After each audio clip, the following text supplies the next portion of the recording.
Ma sorcière de belle-mère a donné ma PlayStation 4 pendant que j'étais à l'université. Alors, j'ai loué sa maison pendant qu'elle était en lune de miel avec son nouveau mari. Je suis fils unique. Ma mère est décédée d'un cancer des ovaires à seulement 55 ans, il y a 5 ans. Cela a brisé le cœur de mon père. Ils étaient ensemble depuis l'université et avaient le même âge, mon père ayant un mois de plus. J'ai 22 ans et je suis sur le point d'obtenir mon diplôme en chimie lorsque les événements principaux commencent à se produire. J'ai eu une bourse complète pour aller à l'université. C'est important pour la suite. Mon père a rencontré ma belle-mère actuelle lorsqu'elle était l'infirmière de ma mère à l'hôpital, où elle a passé ses derniers jours. Ma belle-mère, Grace, a joué toutes les bonnes cartes pour gagner la confiance de mon père. Elle était compatissante, attentionnée, réconfortante après la mort de ma mère. J'avais 17 ans, et j'étais assez grand pour comprendre qu'elle essayait juste de s'infiltrer pour s'accaparer les ressources de mon père. Mais c'était à lui de décider d'être avec elle. J'étais en dernière année de lycée, et venait d'obtenir une bourse pour étudier à l'étranger l'année suivante. Mon père a pleuré ma mère pendant 1 an, et durant tout ce temps, Grace l'appelait tous les mois selon moi, pour évaluer ses chances de mettre le grappin sur lui. Après 1 an, Grace a cessé de jouer la comédie et a attaqué de plein fouet. Elle n'avait que 40 ans quand elle a commencé à sortir avec mon père. Je ne l'aimais pas, mais mon père semblait moins déprimé, alors j'ai essayé d'être moins pessimiste et de lui laisser une chance. Mais au fond de moi, je ne lui faisais pas confiance. Nous sommes scandinaves, et dans ma famille, un fils ne dit pas à son père quoi faire ni ne donne son avis.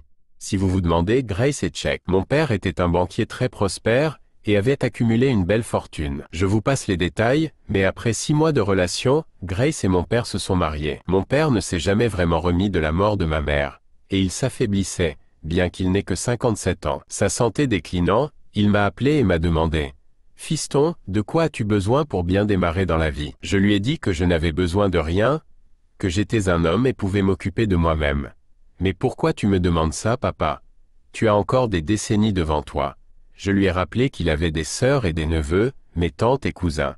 Je lui ai aussi dit que j'avais une bourse complète et qu'il n'avait pas à me donner d'argent. Il est mort 1 an plus tard, à 59 ans. Bien sûr, j'ai vu assez de films hollywoodiens pour envisager la théorie du complot selon laquelle sa femme infirmière l'aurait peut-être empoisonné et lui aurait fait signer tous ses biens. Mais honnêtement, je ne pense pas que ce soit le cas.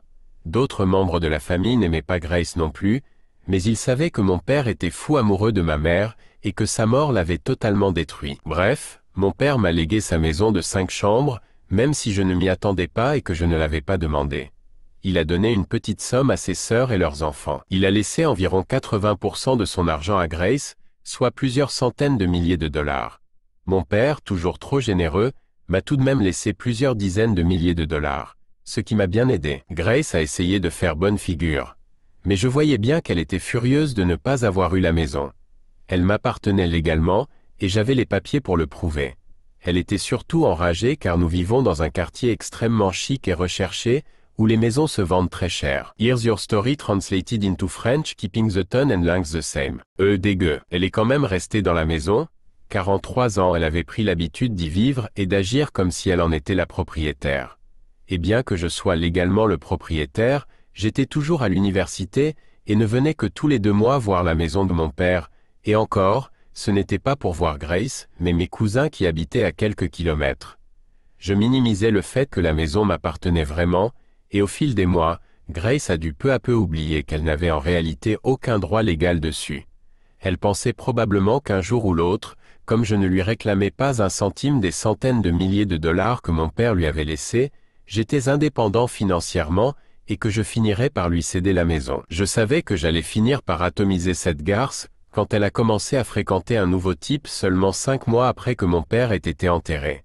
Et un jour, en rentrant chez moi après avoir obtenu mon diplôme, elle et son nouveau copain, un abruti à l'air louche nommé Ivan, qui n'avait que quelques années de plus que moi, agissaient comme si j'étais un invité dans ma propre maison et qu'ils en étaient les propriétaires. J'ai joué le jeu. Grace m'a dit qu'elle avait donné ma PlayStation 4 au cousin d'Ivan, car je suis trop vieux pour jouer aux jeux vidéo. Je ne connais même pas ce mec, et elle donne ma PS4 pour qu'il la file à un autre inconnu. Le jour même, j'ai changé tous mes mots de passe réseau. J'ai souri, mais je savais ce que j'avais à faire. Elle m'a aussi annoncé qu'elle et Ivan allaient se marier, car je ne peux pas pleurer ton père éternellement. Il faut que je passe à autre chose. Je lui dis alors que j'ai obtenu mon diplôme, que j'ai déjà trouvé un emploi dans une entreprise locale et que je vais bientôt chercher un nouvel endroit où vivre. Elle est ravie. Surtout en comprenant que je vais bientôt dégager.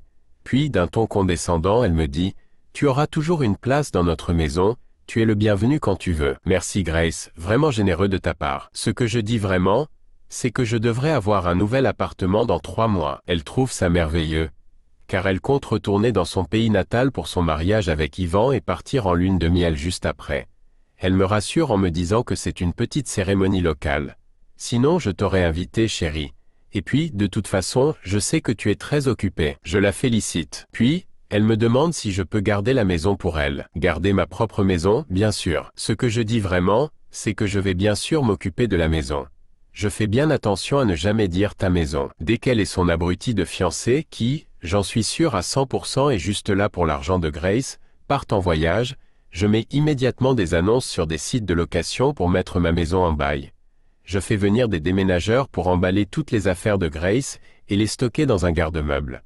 Je garde évidemment tout le mobilier de mes parents, celui qu'ils avaient avant que mon père ne rencontre Grace. Les serrures changeaient toutes. En quelques jours, je reçois des dizaines de demandes pour louer cette magnifique maison meublée avec une vue splendide. Je la loue à une adorable famille. Un avocat, sa femme institutrice et leurs 2 enfants préadolescents.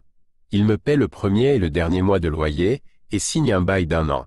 Je les préviens de ma belle-mère cinglée qui pense que la maison est à elle, mais je leur donne aussi les coordonnées de mon avocat, le même que mon père avait, au cas où ils auraient besoin d'une preuve que tout est en règle. Je donne également à mon avocat les informations sur le garde-meuble, ainsi que le fait que j'ai généreusement payé 4 mois de stockage à l'avance, soit 1 mois de plus que la durée de la lune de miel de Grace en République tchèque. Puis je trouve un superbe appartement en ville près de mon travail.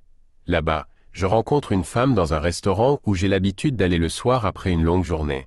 Nous sortons ensemble depuis 6 mois et sommes fiancés. Évidemment, quand Grace a compris qu'elle s'était fait virer de ma maison, elle a essayé de hurler et de faire des histoires, mais mon avocat l'a rapidement fait taire, sans que j'aie besoin de lui adresser la parole. D'après ce que j'ai entendu, elle et son mari poubelle ont quitté le pays. J'imagine qu'ils sont en train de flamber l'argent de mon père et qu'ils seront bientôt fauchés, comme tous ces idiots qui pensent avoir accédé à la belle vie. Peut-être que Grace va encore tenter d'arnaquer un autre homme esseulé pour lui soutirer son fric. En parlant d'argent, la location de la maison me rapporte tellement que non seulement j'aide mes cousins à payer leurs études, mais j'ai aussi emménagé dans un appartement encore plus grand avec ma fiancée. J'adore mon travail, mais honnêtement, je pourrais vivre uniquement de la location de la maison de mon père. Et dire que, si Grace avait été plus cool et plus sympa, je lui aurais peut-être laissé la maison, juste par fair play. Surtout si elle avait évité de toucher à ma chambre. Mais non, elle a voulu jouer à la propriétaire. Alors comme cadeau de mariage, je l'ai rendue SDF.